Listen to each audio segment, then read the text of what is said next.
You're listening to the Fox and the Phoenix podcast, understanding the feminine cross-dressing experience. Hey, Julie. Hi, Savannah.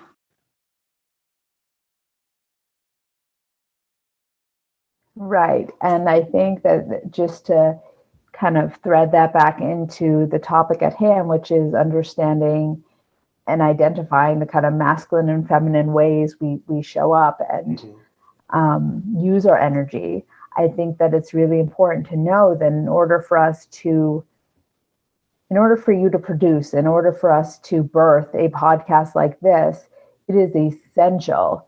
It would not exist without the kind of 50-50 split of masculine and feminine energies kind of working in perfect tandem. And I think that every person, no matter how they express themselves, has this masculine and feminine part to themselves. And I just want to read a line from your book that says, before I go into the different traits that are commonly used to describe femininity and masculinity, I just wanted to kind of jump down to the bottom and say, these traits are very black and white. No flexibility is allowed or accepted for masculinity within the feminine list, and vice versa. And to the contrary, the truth is that all men and women are an amalgam of both masculine and feminine labels. Of course, some traits are more dominant than others. I can only hope people accept others for who they are, regardless of the mix of this recipe. Who said that shit? I was going to say, that's amazing. Who wrote that? U.S. Words commonly used to describe femininity are, according to Living with Cross-Dressing, Discovering Your True Identity. There she is. Yep. A lovely book, by the way. What was that? I said, a lovely book, by the way. Thank you. Oh. For the listeners, I'm holding up the book for Savannah to remind herself what she actually created. Okay. Right. So words commonly used to describe femininity are, and for the listener, please listen and kind of see which words describe you and all that good stuff. Yes. Okay, femininity: dependent, emotional, passive, sensitive, quiet, graceful, innocent, weak, flirtatious, nurturing, self-critical, soft, sexually submissive, and accepting. And words to commonly use to describe masculinity are independent, non-emotional, aggressive, tough-skinned, active, self-confident, hard, competitive, clumsy, experienced, strong, sexually aggressive, and rebellious. Now, just as I'm as a born female, and someone who has the kind of tenacity and spunk and grit, I can assure you that my reflex was to grab a pencil, so I did, and kind of underline all of these parts of myself that are who I am and are who Jules is when she is on fleek and in her truth. So masculine and feminine. Masculine and feminine, all the channels turned on. And I can tell you that pretty much every single word is something that I identify in my spirit as being. And many of these words were based on my conditioning. Some was based on my nature. Some is based on society and their demands for us to be a certain way. And it's so easy for me to say and for our listeners to say, oh, this is where I'm flawed. Being non-emotional during times or being too emotional during times. And I think that who's deciding that?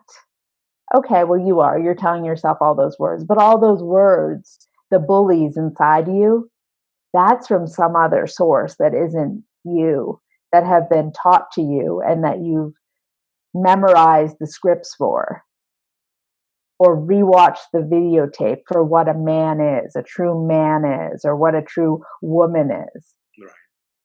And slowly, as life is kind of happening and we're staring at gender stereotypes and we're talking about all these things and stuff, like a pandemic happens that literally strips you from maybe a higher horse than where you needed to be. Yeah.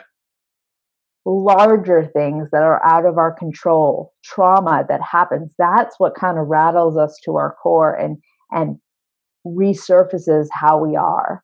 Mm-hmm. Now, in a lot of situations where something happens, there's this need from the feminine, from me, or from the female society for the male in our life to, quote, man up.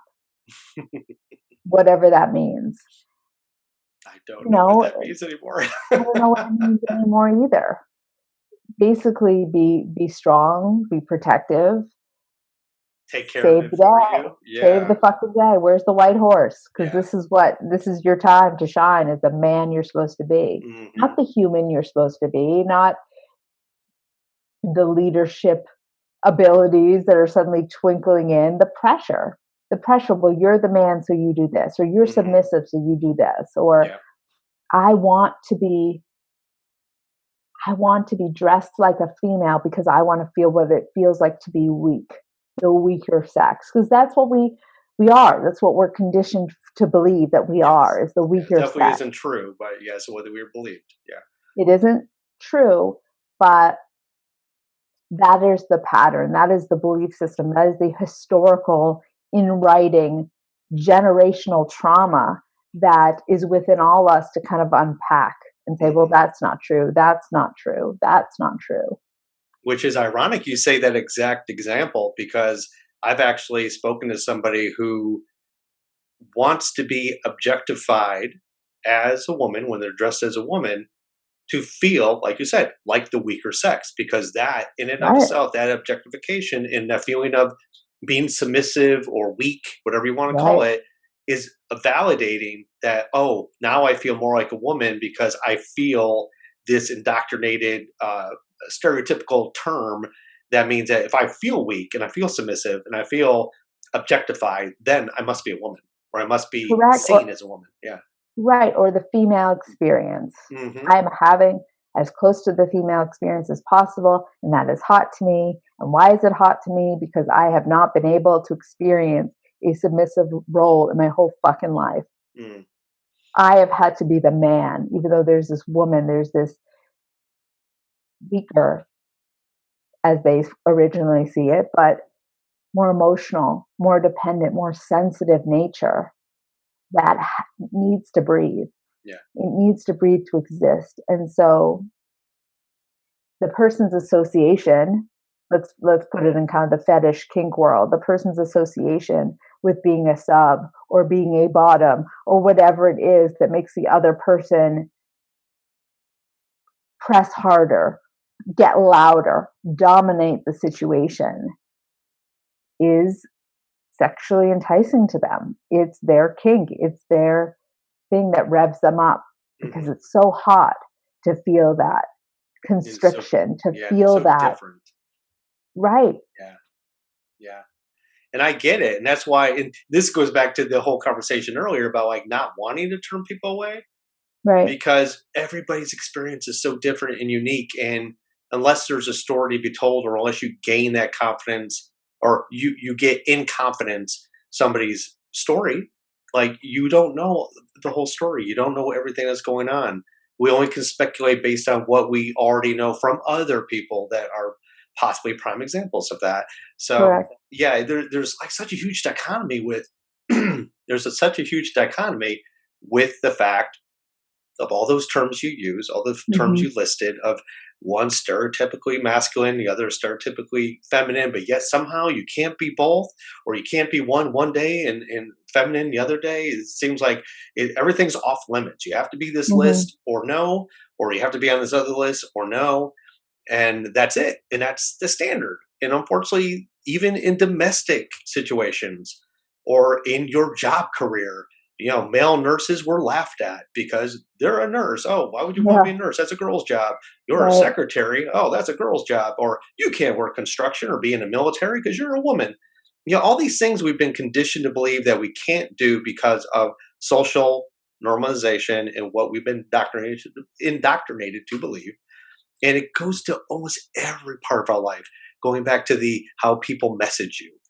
Like, I could be a crossdresser, but I could correspond with people in a very masculine way because that's the way I do it.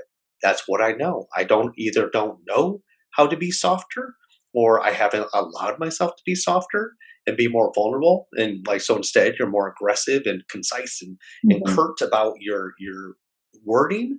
And I think it comes across. The one thing I had mentioned to you off air was that even in words, that energy, that feminine and or masculine or blend of energy comes across that way.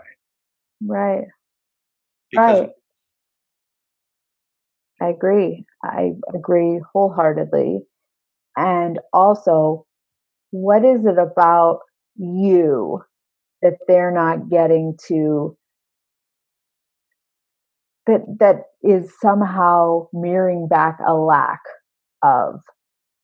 What is triggering them? What is making them more quiet when you meet versus significant other that's more communicative, more interested in connecting, where maybe the cross-dressing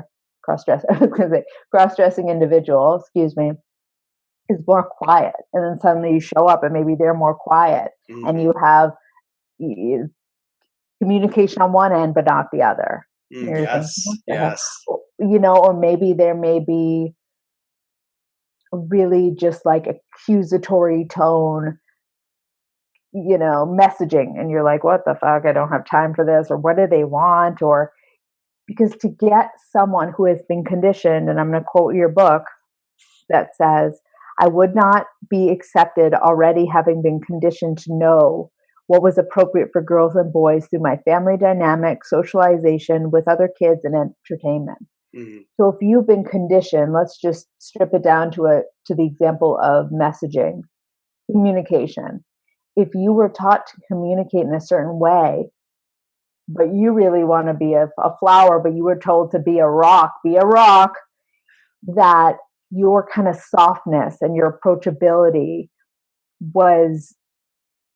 is weak. It's like a withering little baby flower. And so when you communicate with someone who's very defensive and kind of accusatory, and you're like, "Well, man, I did